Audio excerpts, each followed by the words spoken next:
આજ તો આપણે મળી ગયો જોવા વ્યૂ લોટ નાખવા જતા હતા ના. તો કેમ છો મિત્રો, તમે બધા મજામાં છો? તમને મારા તરફથી પહેલા તો જય શ્રી રામ. થઈ ગયા હતા એકદમ નાન બેન ત્યાર, કાઢી BMW નીકળી ગયા કારખાને જવા માટે. ફાકા વધારે મરે ગયો ભાઈ આજ. રોજની જેમ લીધી અગરબત્તી હાથમાં, કરી નાખ્યા ભગવાનના દીવાબત્તી. હાલો હવે પગે લાગી લો. જો બોલે બાકાજી કી કામની. આજ તો બહુ મોટો લોટ પૂરો કર્યો ભાઈ આવડો. જો બપોરે 1 વાગે પછી પાછો આપણે એક આવડો લોટ છાવી નાખ્યો. પછી સોડા પણ ઠપકાઈ નાખી સોડા. હો ભાઈ હારોવાર એમ કરતા ફાઇનલી આપણે વ્હાઈટ લોટ પણ પૂરો કરી નાખ્યો. આના જે નંગ હતા અંદર વહી ગયા હતા, એમ કે થોડાક અમથા નંગ આપણે ઘરે દર્જનનો લોટ અંદર લોટ વહી ગયો હતો.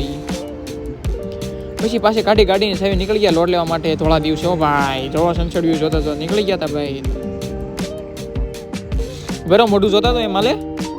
પછી પાછા ખસકે મેં લોટ લઈને પાછા કારખાના બાજુ પણ. હો ભાઈ પછી રાત્રે પાછો એક શર્ટનો લોટ નાખ્યો. આજ તો આખો શર્ટનો લોટ નાખવામાં તો વી ગયો ભાઈ. પછી પાછી રાત પડી, આજ આપણા ઘરે લઈ જવાનો લોટ થઈ ગયા હતા ચાલુ, એટલે ઘરે લઈને લોટ લઈને વી આવ્યા પાછા સારું. પછી બસ રાતે આવીને બે ગયા જમવા. પછી આ બ્લોગ આપણે અહીંયા એન્ડ કરશું. મળશું તમે જલ્દી નવા બ્લોગમાં. ત્યાં સુધી ટાટા ને બાય બાય.